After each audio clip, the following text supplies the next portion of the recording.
Parler d'un renard, c'est parler des rejetés, des asociaux, des nuisibles. C'est prendre la défense de la vie dans un monde de mort. Le renard, c'est l'énergie, l'activité, le désordre, l'instinct, le sauvage, la force de vie. Une animation, surtout de type culturel, est assez rare en milieu rural, surtout dans les petits villages comme le nôtre de 300 habitants. Donc sur le principe, oui, on peut être tout à fait favorable et la population en général a été favorable, et toujours favorable. À la fois le maire et à la fois le citoyen est favorable. Mais disons que c'est plus facile pour le citoyen d'être favorable, puisque le citoyen, il a, je veux dire, que les effets positifs d'un tel spectacle, c'est-à-dire de pouvoir assister à la représentation et pouvoir voir un petit peu d'animation dans le village. Pour le maire, c'est un petit peu différent. En quoi c'est différent? Il y a des problèmes à gérer? Et même, je dirais que sur le principe, pas de problème, mais pour on peut dire, les modalités pratiques, c'est tout à fait différent. Oui, les problèmes au quotidien sont forcément plus difficiles à gérer.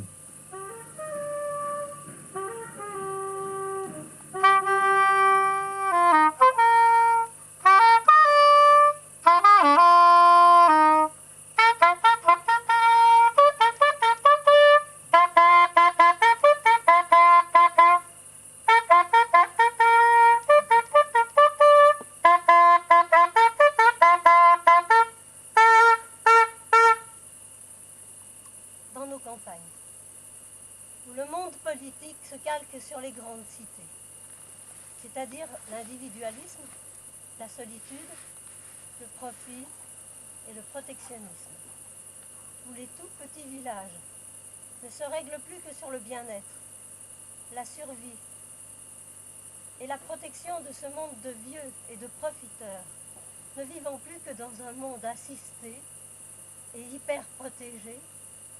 Même les cris de la nature les dérangent. Les chants du coq, du paon, le cri de l'âne, l'aboiement du chien. Oh, mais il y a beaucoup de nuisances. Et lesquels? Eh bien, du bruit. En opposition avec cette nature naturalisée, ces petites haies bien taillées, ces géraniums, ces barrières, ces barbelés, ces portails, ces arbres tronçonnés, ces forêts transformées en mouroirs, où la vie sauvage est soumise à une inspection, une réglementation, un compte, et où la nature n'a pas d'existence propre, puisqu'à tout moment, les chiens, les hommes, les fusils peuvent surgir et abattre n'importe quoi, n'importe quelle petite femelle se levant au printemps après sa mise bas, dans un creux de fougère, un nid de mousse, un rayon de soleil. Prochaine invasion du monde nomade, des jeunes, des étrangers, des renards, qui rendront à la vie toutes ses valeurs, toutes ses différences, et rendront à l'homme son statut d'animal humain. La perfection est le signe avant-coureur du fascisme. Sans désordre, il n'y a pas de vie. Dans la civilisation occidentale, tout fait désordre.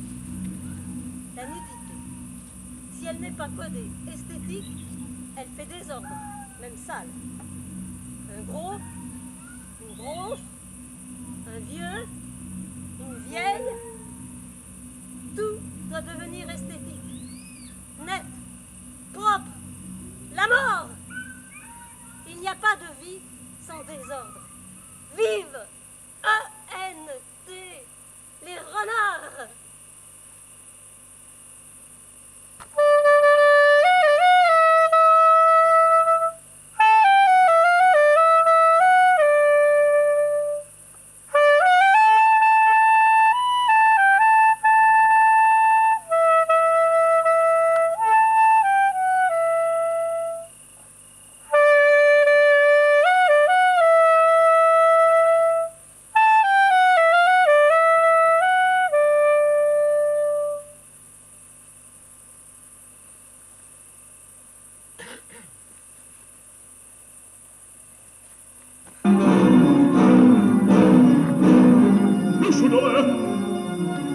Parlaci, c'è quel torrucchi.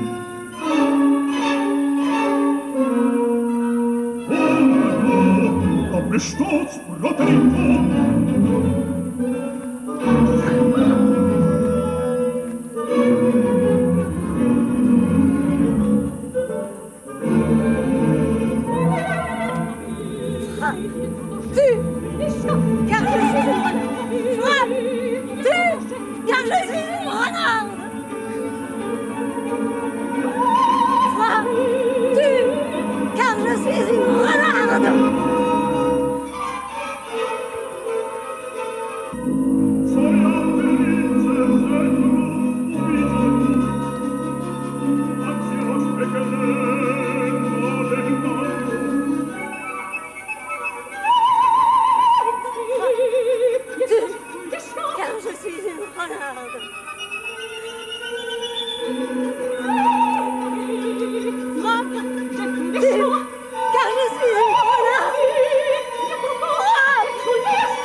J'ai bu aux sources pures et aux torrents verts. Les honneurs du monde ne me concernent pas. Sur la terre, dans la cage de poussière, je pose les pieds difficilement. Le soleil se couche au pic lointain. Dans la veille avancée, j'écoute fatigué le froid glacial de la nuit. Je connais bien imparfaitement la civilisation des hommes. Elle m'effraie. La façade en est belle, elle masque le vide intérieur. Vous tentez de mettre l'esprit humain en ordinateur. Qu'en adviendra-t-il?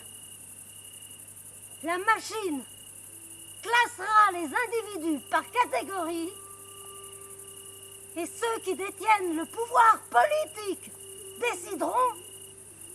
Celles-ci sont nuisibles. Celles-là méritent de survivre. Quel but poursuivez-vous? Vous voulez transformer les hommes en robots pour qu'ils fassent, pensent et disent la même chose dans le même moment. Ni Dieu, ni homme. Vous ne serez plus que de vulgaires robots, semblables à ceux que vous fabriquez. Avec vos bombes atomiques. Vous avez réduit l'art de la guerre au maniement d'un levier, un déclic. Et les terres ennemies s'évanouissent en fumée. Un seul être dispose d'armes qui ne font pas partie de son corps. Cet être, c'est l'homme. Je m'en vais dans la forêt. Toi, mon fils, retourne vers les hommes et dis-leur que nous, les renards, nous rions de ce que les moyens pour la recherche de la paix ne sont pas les mêmes.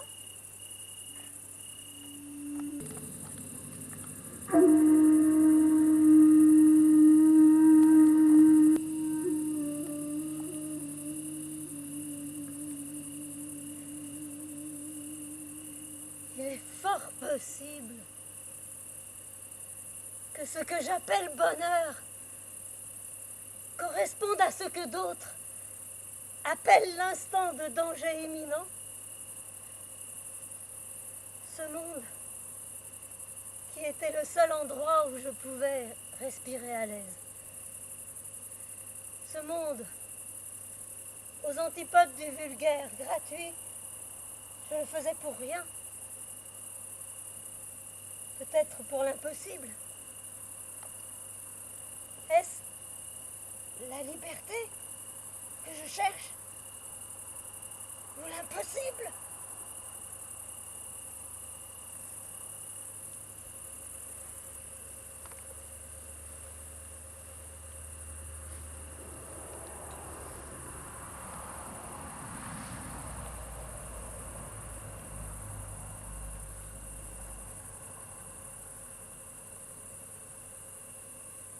Qu'est-ce qu'un animal nuisible? Nuisible en quoi? Les animaux nuisibles sont en bien plus grand nombre que les animaux utiles. Et quoi qu'en tout, ce qui nuit paraisse plus abondant que ce qui sert, cependant tout est bien, parce que dans l'univers physique, le mal concourt au bien, et que rien en effet ne nuit à la nature. Si nuire et détruire des êtres animés, l'homme, considéré comme faisant partie du système général de ces êtres, n'est-il pas l'espèce la plus nuisible de toutes? Lui seul immole, anéantit plus d'individus vivants que tous les animaux carnassiers n'en dévorent. Ils ne sont donc nuisibles que parce qu'ils sont rivaux de l'homme, parce qu'ils ont les mêmes appétits, le même goût pour la chair, et que, pour subvenir à un besoin de première nécessité, ils lui disputent quelquefois une proie qu'il réservait à ses excès.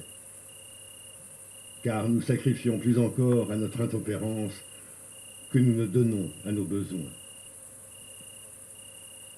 Destructeurs nés des êtres qui nous sont subordonnés, nous épuiserions la nature si elle n'était inépuisable, si par une fécondité aussi grande que notre déprédation, elle ne savait se réparer elle-même. Aux aboiements des chiens que les déterreurs devinent, que l'animal traqué, harcelé, n'est plus qu'une loque, alors un de leurs larbins ouvre le terrier avec une pelle et saisit au bout d'une longue pince une pauvre petite chose rousse, déchiquetée, souillée de terre et de sang, une renarde qui ose encore se cabrer, qui est exorbitée par la douleur, avec sans doute l'effroyable pensée de ces petits livrés à l'ennemi. On l'achève d'un coup de pistolet, en même temps que sautent les bouchons de champagne. Quant au renardeau, tradition oblige, un bon coup de talon leur écrase la tête.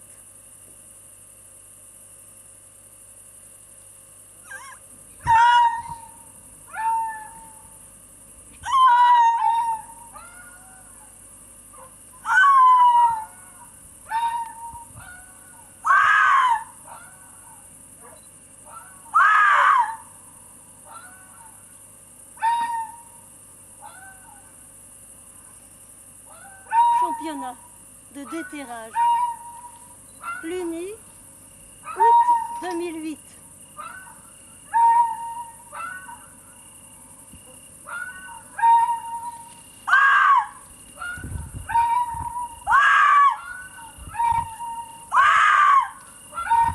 Tuer, pour le plaisir de tuer, est un acte inhumain. En convaincre les hommes est un objectif de première importance.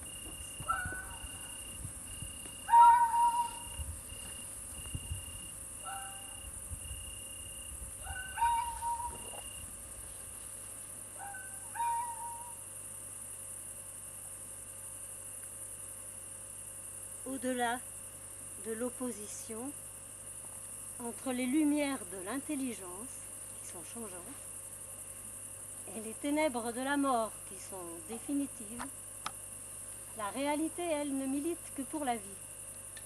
Et tous les combats sont manichéens. Il semble qu'en les poussant à leur extrême conséquence, les conflits essentiels dont la nature est l'enjeu ne fassent s'affronter que les partisans de la vie et les artisans de la mort. les surgénérateurs au potentiel cataclysmique, les alchimistes qui sèment des poisons dans tous les éléments, les sorciers de laboratoire, rivalisant dans la course aux mutants, les chasseurs, lancés aux trousses des rescapés du monde animal, paraissent animés par un même dessein, traquer la vie jusque dans ses recoins, jusqu'au plus microscopique élément du super-organisme qui règle aussi les marées, les saisons ou le climat, s'enfoncer au plus profond, au plus secret de la matière, jusqu'à la bactérie, jusqu'au gène, jusqu'à l'atome, pour changer le principe de la vie en instrument de la mort.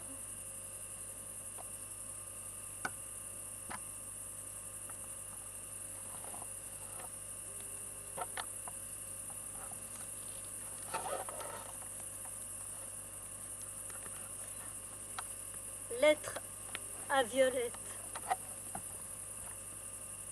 Tout ça parce que dans tes veines, tu as senti le printemps pour un peu de luzerne qui t'avait chauffé le sang. Les arbres brillent des giboulées du printemps.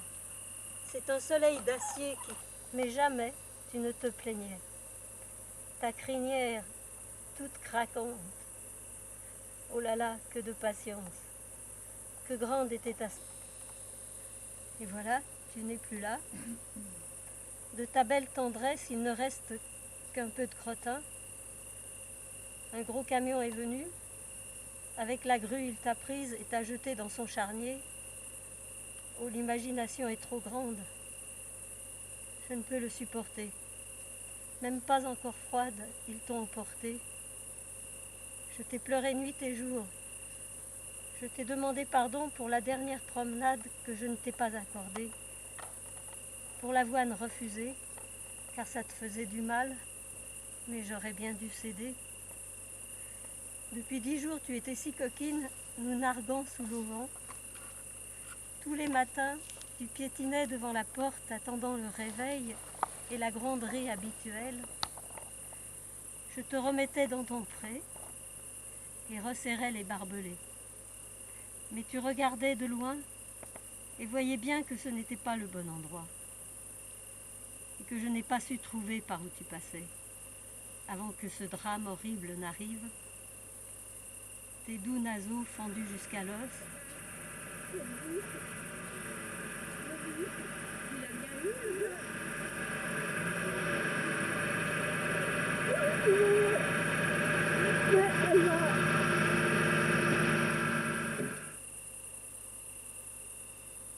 Tu es là couché sur la route, un peu de sang sur le front, et tous tes genoux râpés. Je t'aime, je t'aime. Je te chercherai longtemps, je n'ai même pas pu t'enterrer. Ils l'ont emportée encore chaude. Peut-être m'as-tu entendu. Ton âme était encore là. L'équarrissage, je ne peux le supporter.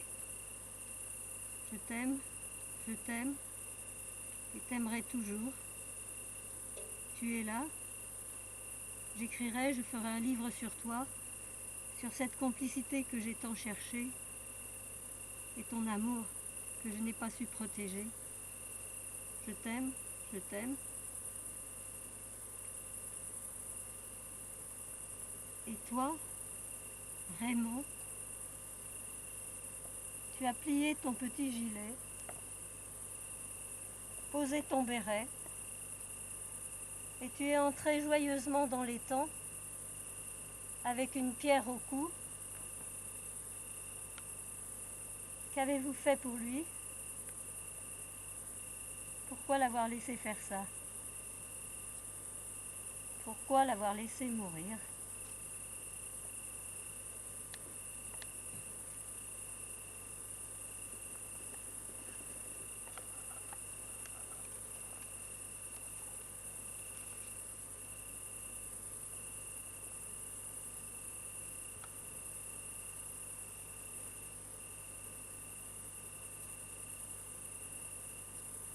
qu'une espèce soit efficacement protégée. Et ses effectifs remontent bientôt. Et des petits, aux yeux clos et aux poils collés, ignorant tout de la douleur du monde, se disputent la mamelle comme au premier matin.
Dernière représentation ici, pour le moment. Je remercie Jean-Louis Hourdin pour la mise en scène.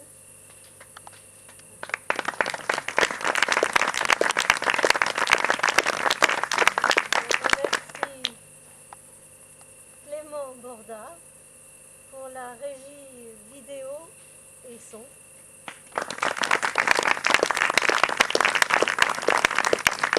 Je remercie Jean-Baptiste Lepin pour la création lumière.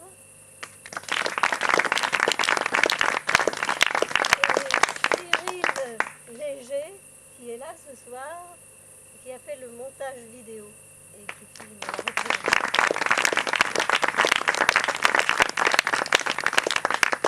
Et puis les renards, bon, c'est ma vieille Charlotte qui a tenté de venir ici.